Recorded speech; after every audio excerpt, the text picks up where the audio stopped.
ہمارے خداوند یسوع کی انجیل مقدس لوکا کے مطابق اس کا 5واں باب 33 سے 39 آیات تک۔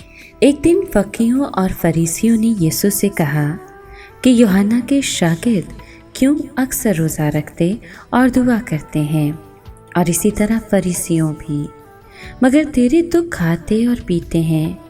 مگر یسوع نے ان سے کہا، کیا تم براتیوں سے جب تک دلہا ان کے ساتھ ہے روزہ رکھوا سکتے ہو؟ لیکن وہ دن آئیں گے کہ دلہا ان سے جدا کیا جائے گا، ان دنوں میں وہ روزہ رکھیں گے۔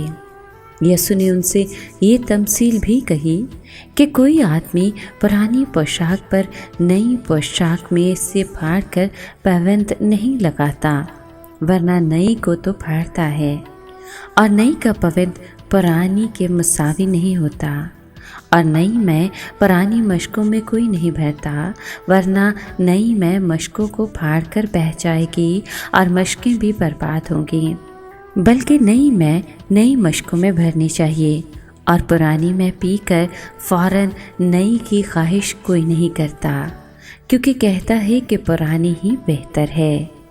پاک کلام کے پڑھے اور سنے جانے پر خداوند کی برکت ہو، خدا کا شکر ہو۔ عزیز دوستو، مسیح نے تعلیم دی کہ اس کا مذہب رسومات کا محتاج نہیں ہے، اس لیے اسے کسی رسم کے ساتھ ملحق نہ کیا جائے۔ فریسیوں کا روزہ ان کی اپنی خود ساختہ اور راست بازی کا ایک حصہ تھا۔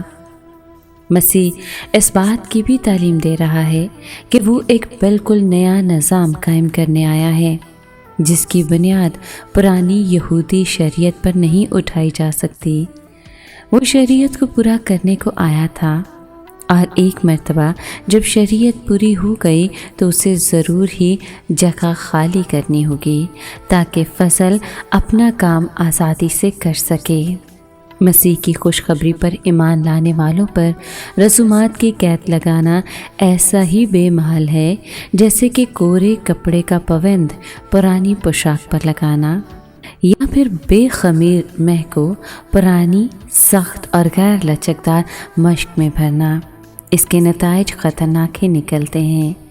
یہی وہ غلطی تھی جو بعد میں یہودی مائل استادوں سے سرزد ہوئی، اور جسے درست کرنے کے لیے پولس رسول کو گلاطیوں کے نام خط لکھنا پڑا۔